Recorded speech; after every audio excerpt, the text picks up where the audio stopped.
Hey guys, I posted I was gonna go live tonight, but I thought that'd be better to pre-record a video so that I can really like make sure that I focus on everything I want to talk about. I was telling myself last week, I'm like, I'm not gonna talk about this coronavirus. I don't want to promote it, but the thing is, it's like it's gotten so big, and it's actually pretty amazing how it's gotten into everybody's minds. It's like that's the one thing that everybody's talking about. I mean, it's pretty incredible that something like that can happen like that quickly and have everybody talking about it like that.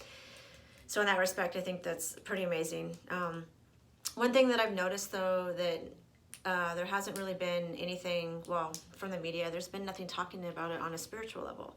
It just seems like it's just like all the fear stuff going with it and what you should do and what to expect, but no one has really touched on the spirituality of it. So I wanted to do that a little bit. I've been following Anna Merkaba, and for those of you who don't know who she is, she basically represents herself as a light worker and a channeler. And so some of the stuff that I wanted to share today were things that I found that she had been talking about, and she said that she's been channeled to. And then I've kind of added in my own opinions as well. So, and I did write a lot of this down just so that I wouldn't forget it. So please forgive me, guys. It's not going to be off the cuff like I usually am, but I just wanted to make sure that I get all the information out there. So the first point was actually looking at the actual word coronavirus. And as many words that get put together, like this one is actually two separate words, corona and virus. And if you look at the definition, corona stands for crown, head, and mind. And the virus stands for program. So you could, in essence, look at this as a reprogramming of the mind. Now, I know some of you will probably be like, oh man, this is crazy. What is Lynn talking about? And so you're like, very interesting. So I just encourage you to have an open mind, and if what I say vibrates with you, you know, I'm happy. If you think it's garbage and you hate it, that's fine too. So anyways, so one thing that Anna Merkaba had found is she said, it's fascinating that the virus pictures look very similar to that of the crown chakra. And the question was, well, what do people do in situations like what is happening right now? Well, most of them pray. I bet you a lot of everybody here has been praying because they're just like, I don't know what's happening. This is scary. And even if you didn't believe in God, you might just be like, please, somebody out there, universe, help us out. What's happening? So I thought that was pretty interesting. And so what she was saying, that the coronavirus is a call from above to stop and tune into the highest power that there is. And she refers to that as universal love. So my thought was this: when people are in trouble, they usually turn to God and put everything aside. As the rat race, as we know it, becomes meaningless, they pray, and even the ones that say that they are atheists, I mean, secretly they pray and ask for assistance. And, you know, they do what is natural to all humans. We tune in, even if we don't realize that's what we're doing. We do that automatically. And the most natural behavior that is programmed into our very DNA, and that which most desire to connect with the divine, with God, with all that is. So here we are witnessing a spectacular awakening, and it's a desire to connect to the divine. And the way that we're able to do that is, well, it's kind of forced into it right now because you're putting everything aside and praying or asking to connect to and for assistance. There's been a lot of talk about mass awakenings. Well, the time is now. For those of you who have already experienced your own awakening, I feel like this coronavirus in a way mirrors what we've all experienced upon our own awakening.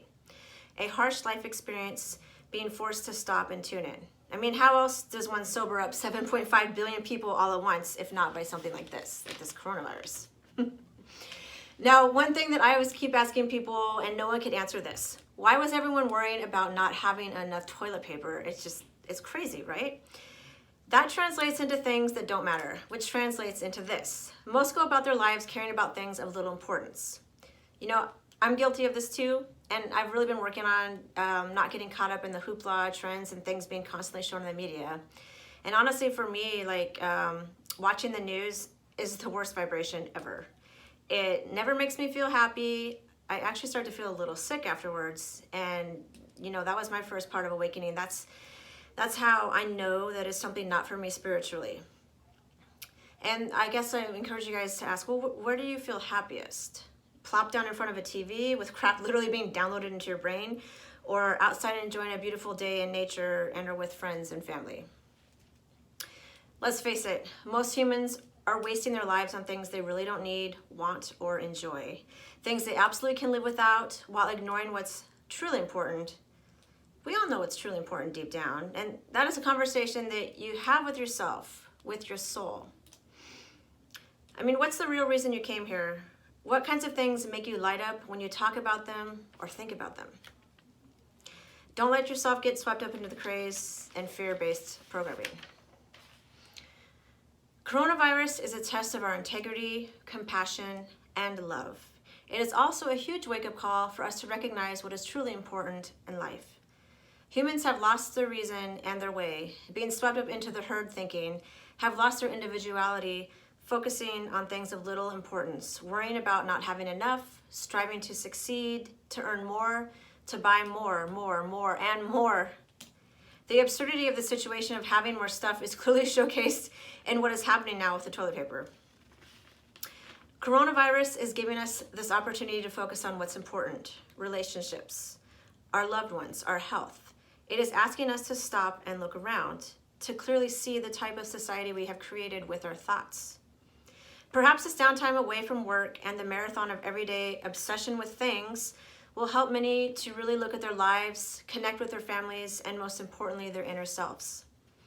There are many conspiracy theories online about material gains behind the virus. But the true point of it all spiritually is self-examination. To evaluate where you are on your journey, to weigh the importance of it all, and make the right decisions for your journey. And to potentially do what you wanted to do all this time but didn't have a chance to, as well as connect with divinity of self and all that is. So guys, I just want to remind you to stay positive, remind all of you that you're all on the same team. Stop fighting with each other, trying to prove your points one way or another regarding this or that agenda or this or that party. This truly is not the time to allow negativity to divide us.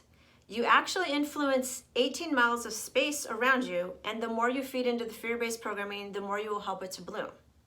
Let's nourish and feed the positive love vibrations. Quiet your mind and tune in. Remember your own power. Remember who you are. So you guys, those are my thoughts on this, and I really hope that everyone continues to stay safe. I hope that you get the chance to really tune in and reconnect with your inner self. Just kind of reevaluate where you're at. So yeah, those are my thoughts on the spirituality of the coronavirus. I'll talk to you guys later.